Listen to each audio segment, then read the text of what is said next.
the Servant of Two Gods. This guy has to easily be the most awesome and best looking character in the game in my opinion. So, why is Servant of Two Gods? This is because Lukian can make use of both lightning and sunfire. So this kind of makes him one of the more interesting, if one of the more complicated characters to play in the game. So almost all of his abilities have both a lightning and a sunfire option to choose from when you use them. For example, if I were to hit spacebar in combat, I would activate Lukian's Mark of the Gods ability.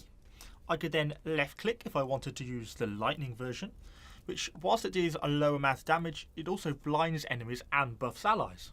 Or instead, I could choose to use the right click and activate the sunfire version. That does much higher damage, but without the blinding and buffing effects of the lightning version, so you sort of get that choice between the two styles.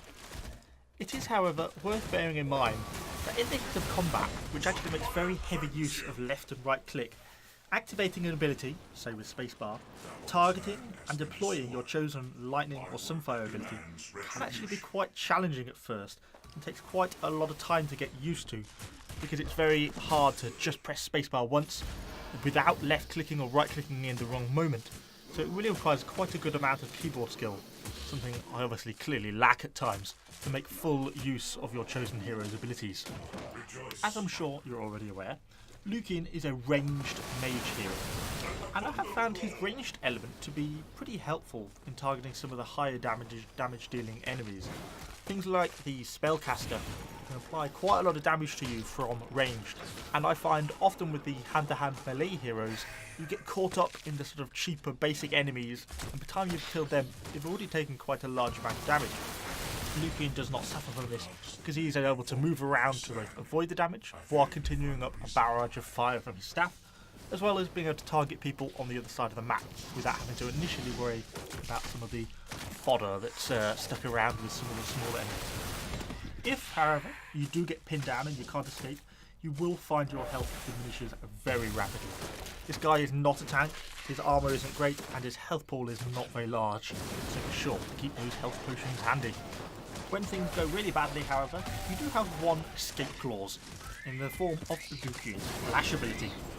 Activated by the shift key, this not only makes you temporarily immortal, but increases your movement speed and leaves a trail of fire behind you, which is a pretty wonderful job of setting your enemies ablaze, which is always a good thing.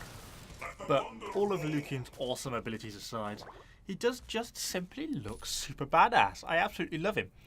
And with a wide range of different skins and customizations available, you can really transform him into the style of hero that you want. However, I think for me, it really does have to be Patriarch Theodore as my absolute favourite. I mean, just look at him, truly a servant of two gods. So, in summary, is Lukian a class worth unlocking and levelling? In short, I would say yes. He has a wide range of powerful spells, good range damage, and a quite advanced playstyle that I think gives a lot of opportunity for player development in the game, particularly with trying to learn making use of both the lightning and the sunfire abilities. Makes him a really fun class to develop. So for me, it's certainly going to be something that I'm trying to unlock right at the start of the game. So anyway, hopefully you've enjoyed this overview of Lukian and sort of his character option. If you have, do let me know what you think about both this video and Lukian in the comments down below. Subscribe to the channel for lots more Pagan Online content, and I shall just leave you now with a few extra battle clips of Lukian without me talking over them. I shall see you all in the next video.